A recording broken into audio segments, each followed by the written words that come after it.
அனைவருக்கும் எனது மாலை வணக்கங்கள் உரித்தாகுக.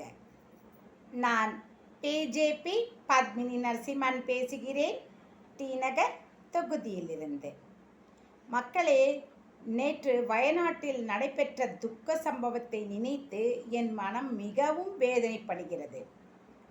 திரு ராகுல் காந்தி அவர்கள் எலெக்ஷனில் நின்ற இடம் இப்பொழுது மயான அமைதியில் இருக்கிறது. அதிர்ஷ்டம் கெட்ட ராகுல் காந்தி. மக்களே, பிரியா காந்தி, ராகுல் காந்தி இருவரும் வயநாடு சென்று பார்ப்பதில் ஏன் தாமதம் என்று தெரியவில்லை. மிகவும் மனது வேதனைப்படுகிறது. ஆறுதல் கூற மக்கள் ராகுல் காந்தியை எதிர்பார்த்து காத்து கொண்டிருப்பார்கள். அந்த ஃபீலிங் எல்லாம் ராகுல் காந்திக்கு விளங்குமா என்று தெரியவில்லை.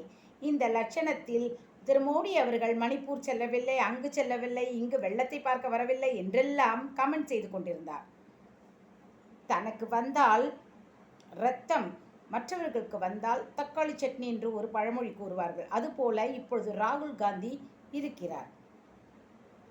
மக்களே, நேற்று பார்லிமெண்டில் விவாதத்தில் திரு அனுராக் தாக்கூர் ராகுல் காந்தியை பார்த்து, ஜாதி வாரி கணக்கெடுப்பினை கேட்கிறீர்களே, தங்களது ஜாதி என்னவோ என்று கேட்டார். உடனே கோபம் பொத்துக்கொண்டு வந்துவிட்டது ராகுல் காந்தி அவர்களுக்கு.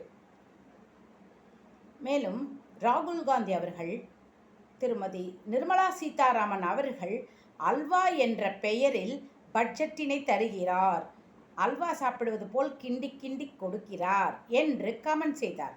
உடனே அனுராக் தாக்கூர் கொதித்து எழுந்து, தங்களது ஆட்சி காலத்தில் கொடுத்த அல்வாவினை ஞாபகப்படுத்துகிறேன் இப்பொழுது நான் என்றார். அப்பொழுது பார்லிமெண்டே அதிர்ந்தது. என்ன அல்வா அது? போர்பஸ் பீரங்கி ஊழல் ராகுல் காந்தி அவர்களின் தந்தையார் இருந்த காலத்தில் நடந்தது. நீர்மூழ்கி கப்பல் ஊழல், 2G ஸ்பெக்ட்ரம் தமிழ்நாட்டில் திரு கனிமொழி அவர்கள் பங்கினை கொடுத்திருக்கிறார். அதில் கேவலமான ஊழல் அது. அடுத்தது மாட்டு தீவனம், தானியங்கள், யூரியா, நிலக்கரி என ஏகப்பட்ட ஊழல்களையும் செய்திருக்கிறார்கள். இதனை யார் தட்டி கேட்பதற்கு ஆளே இல்லை. இப்பொழுது மோடிஜி வந்த பிறகுதான் இந்தியா ஓரளவு நிலைமையை சீராக கொண்டு செல்கிறது. பாரதத்தை காப்பாற்ற திரு மோடி அவர்கள் இருப்பது நமக்கு ஒரு வரப்பிரசாதம். கொஞ்சம் கொஞ்சமாக தமிழ்நாட்டையும் அவர் சீர்படுத்தி விடுவார். வரும் 26 எலெக்ஷனுக்கு மக்கள் தயவு செய்து மோடி அவர்கள் பக்கம் நின்று ஓட்டினை தந்திடும்படி நான் தாழ்மையுடன் கேட்டுக்கொள்கிறேன். நன்றி, வணக்கம் மக்களே.